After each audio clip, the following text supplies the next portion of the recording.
Hello everyone, in this video I'll be translating and summarizing the latest Urdu broadcast by Shahbaz Gill to make it accessible for our English-speaking audience. Let's go through the key developments and insights in Shahbaz Gill's words. There are 76 days left for Field Marshal Asim Munir's retirement and the arrival of a new army chief in Pakistan. Keep in mind, this is his second retirement. He had retired once before and then got an extension. Now he's about to retire for the second time, but he is requesting a second extension. The first news of the day is also related to him because he has set another record. Pakistan lost to India on the cricket field. You might say I am being unfair, accusing Field Marshal Asim Munir of everything, but did he personally hold the bat and ball and go inside? It would be wrong to put the blame on him. This was the performance of the cricket players, but I have a reason to put this in his account. Let me explain why I am putting this on Field Marshal's account. First, let me talk about the cricket match performance. Firstly, there was a lot of aggression from India, and within India there was much talk about not playing against Pakistan, as this wasn't a bilateral match. So, under the ICC regulations, they were forced to play this match. Otherwise, India's position was that they didn't want to play with Pakistan. However, our position has always been that sports should remain just sports, and they shouldn't be politicized. This is the stated position of both countries. India doesn't want to play with Pakistan, but we've offered many times in the past. Personally, I don't have an issue with playing, but I'm just giving you India's stated position. So, Pakistan played the Asia Cup match, where they were thoroughly beaten by India. Pakistan batted first, played their 20 overs and scored just 127 runs, which isn't an impressive score. It was a very poor batting performance by Pakistan, and this was no ordinary test or ODI match, but a T20 where typically you would expect a higher score. Anyway, Pakistan scored 127 for 9. India came in, and within 15 overs they scored 131 runs, easily surpassing Pakistan's score with 3 wickets down. India defeated Pakistan by 7 wickets. It was a humiliating defeat. Now, let me get back to my argument that this defeat also goes in Field Marshal Asim Munir's account. The reason I'm blaming him is that the chairman of the Pakistan Cricket Board, Mr. Mohsin Naqvi, is a hand-picked individual. He is said to be a relative of Field Marshal Asim Munir. He was first appointed as the Chief Minister of Punjab and then made the Minister of Interior.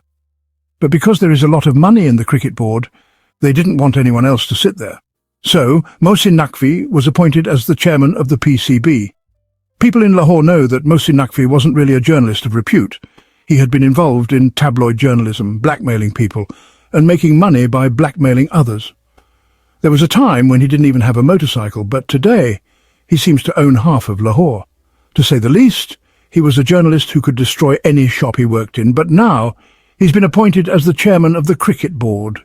A few days ago, he claimed that he had ended politics in the Cricket Board, even though he is the one who brought politics into it. He promised that soon the effects would be visible and Pakistan would beat India convincingly. But as expected, his performance didn't meet those promises. In the last 3 years of Field Marshal Asim Munir's tenure, we saw records in military operations and economics. Just yesterday, we were told by a senior journalist that the Pakistani army suffered the highest number of casualties under his leadership.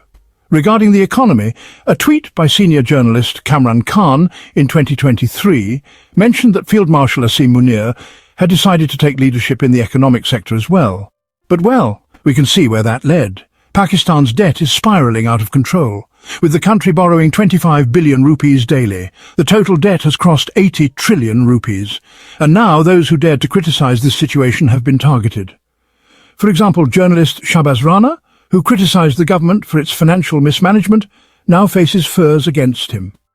The situation in Pakistan's economy, the military, and even the crypto initiatives have all faltered under Field Marshal Asim Munir's leadership.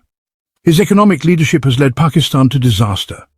The SIFC, or Special Investment Facilitation Council, and green initiatives that were launched under him have failed. The attempts to promote crypto also turned out to be nothing more than a show. In every sector where leadership was required, it ended up being a disaster. Now let's talk about what's happening in South Punjab. The floods there have caused massive devastation. People have lost everything, homes, loved ones, everything. But Maryam took to Twitter and shared a post about how a district commissioner in South Punjab had arranged a screening of the India-Pakistan cricket match for the flood victims. Think about it for a moment.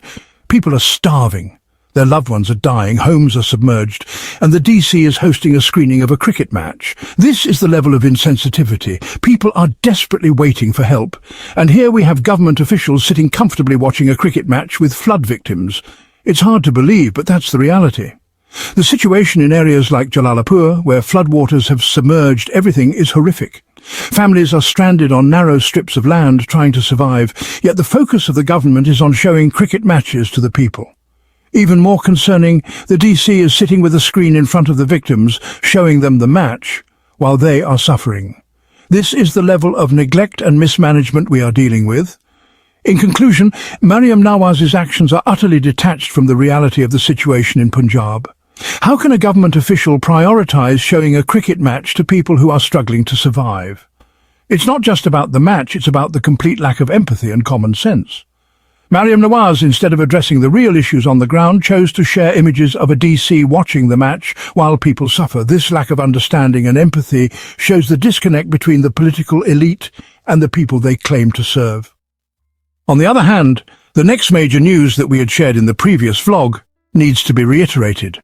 The same news from Khyber Pakhtunkhwa, where 2 women presiding officers came forward and gave statements to the Department of Anti-Corruption.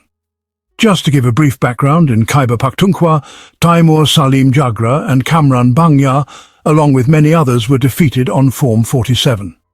They are also approaching the courts.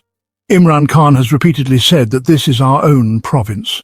Imran Khan had mentioned 2 or 3 things that we didn't act on. First, he had suggested that a judicial commission be formed to investigate the events of May 9th, because we had our own government there and we could have done it.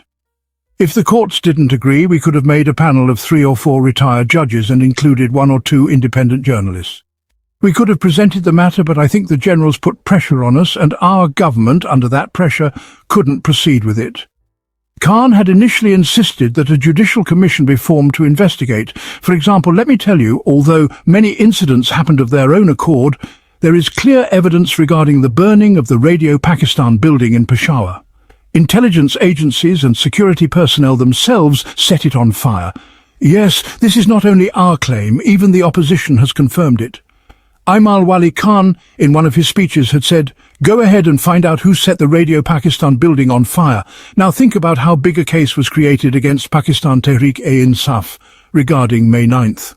We all know that the security personnel set fire to Radio Pakistan. The only thing that was missing was CCTV footage. A judicial inquiry should have been conducted, and Imran Khan repeatedly said a judicial inquiry was necessary. However, we didn't conduct that inquiry, nor did we manage to obtain CCTV footage, and we didn't clarify the truth. There were many other suggestions we had on what should have been done there, but unfortunately none of it happened.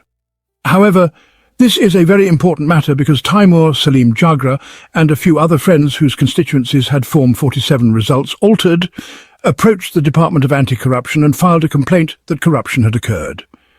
Naturally, corruption had taken place. These presiding officers, who are your employees, were involved. When they summoned the presiding officers, 2 women came and confirmed that the results on Form 47 were indeed altered. In the previous vlog, we mentioned that the Form 47 with Taimur Salim Jagra are genuine, and those issued by the Election Commission are fake. We did not sign those. Now, the Election Commission of Pakistan sent a letter to the Department of Anti-Corruption working under the PTI government in Khyber Pakhtunkhwa, telling them to immediately stop the investigation. They cannot proceed with this. In a thief's beard, there's always a hair. Well, here, the thief is the beard itself. They told them to stop this investigation because obviously they were getting exposed. Before we had our vlog yesterday, a local journalist had already reported this, and upon that report, Taimur Salim Jagra recorded a video message. Based on his video message and the local journalist's report, we presented the news to you. Later, Brigadier Mustak did a video message and confirmed that this whole issue had happened.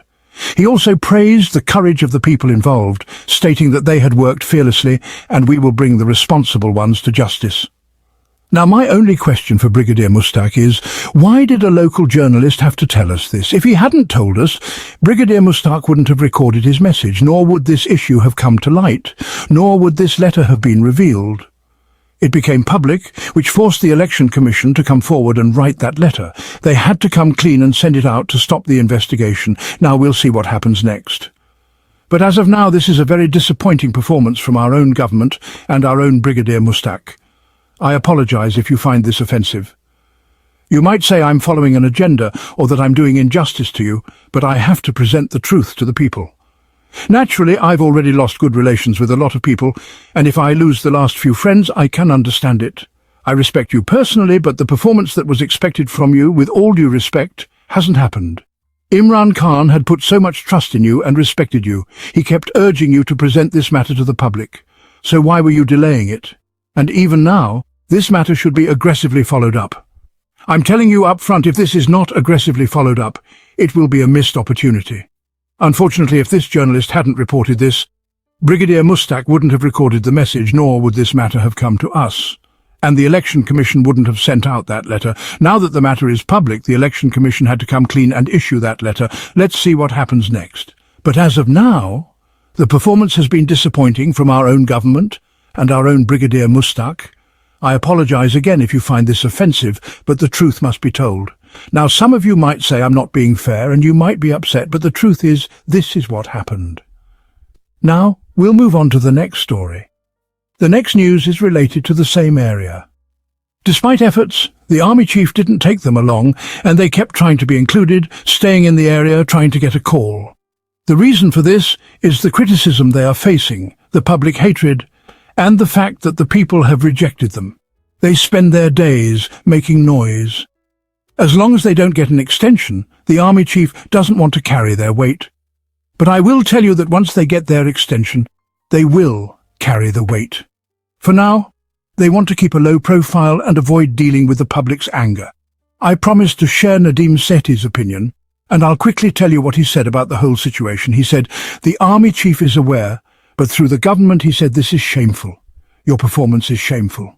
You kept saying that you didn't know what was happening, but you've known for 15 to 20 days. Now you declare an emergency when everything is lost. What did you do earlier? He further criticized their lack of preparation and their failure to act in time. You've taken all the power, but you couldn't handle a small emergency. Although Nadim Sethi is now seen as a hero for saying all this, he should also remember that he too strengthened these same powers throughout his life.